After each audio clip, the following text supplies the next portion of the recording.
নমস্কার, আমি আবারও চলে এসেছি একটা রেসিপির সঙ্গে। আজ করব পেঁপে দিয়ে মুসুর ডাল।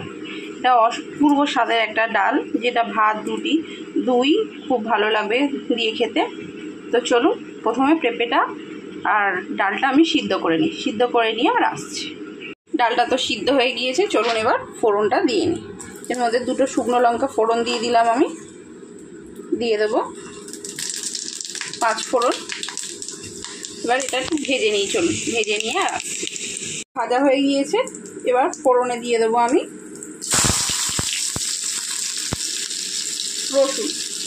রসুন কুচনো ফোড়ন দিয়ে দিয়েছি। এবার দেবো পেঁয়াজ।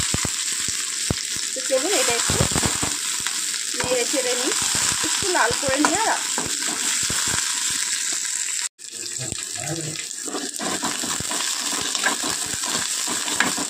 পেঁয়াজটা আমি লাল করে ভেজে নিয়েছি। এবার এর মধ্যে দিয়ে দেবো আমি পরিমাণ মতো হলুদ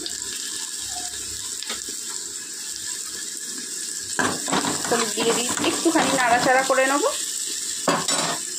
এবার ডালটা আস্তে আস্তে দিয়ে দেবো। ডালটা কিন্তু খুব পাতলা হবে না, একটু ঘন ঘন হবে, তাহলেই খেতে ভালো লাগবে।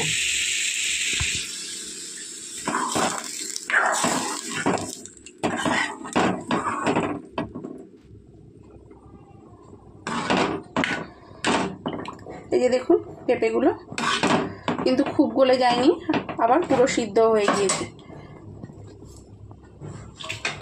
এবার আমি নুনটা দিয়ে দেবো পরিমাণ মতো।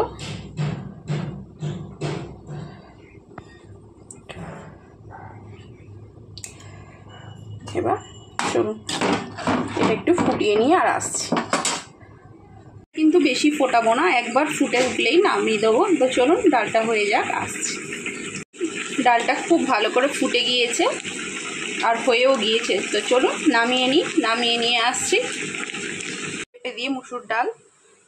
তো রেসিপিটা কেমন লাগলো অবশ্যই জানাবেন, আর রেসিপি সম্পর্কে কিছু জানার থাকলে অবশ্যই আমায় কমেন্ট করবেন, আমি তার রিপ্লাই দেবো। তো চলুন আজকের মতো টাটা, দেখা হবে অন্য কোনো দিন অন্য কোনো রেসিপির সঙ্গে।